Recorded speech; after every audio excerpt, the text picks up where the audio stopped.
Pëllum Kulla ka sjellë në skenën e teatrit Byllys mbrëmjen e së mërkurës Magjinë e skenës fjerake, një shfaqje që u ka rikujtuar spektatorëve madhështinë e artit skenik shqiptar, përmes emrave emblematik që kanë shkruar historinë e këtij teatri.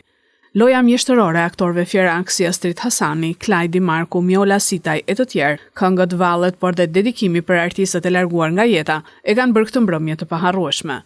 Fenomenet negative të pas viteve 90 në vendin ton u goditen nga satira therse e Pëllum Kullës, ndërsa nuk kanë munguar dhe mesazhet për politikanët. Nevoja e teatrit, nevoja e humorit, nevoja e lëvizjes artistike edhe si thua mësymjes të talenteve që të vinë rreth kësaj skene është e domosdoshme.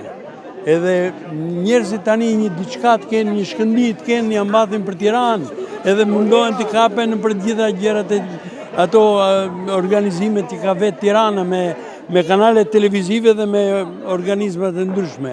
Kështu që është e domosdoshme. Në këtë teatr kam shkrirë gjithë rinin time bashkë me shokët, me mundi me kuptohet që artistët, si gjithë njerëzit, kanë baticat dhe zbaticat e tyre në familje, apo në jetën shëndetësore, kur i thonë, dhe mendoj se kemi përballuar me shumë sukses.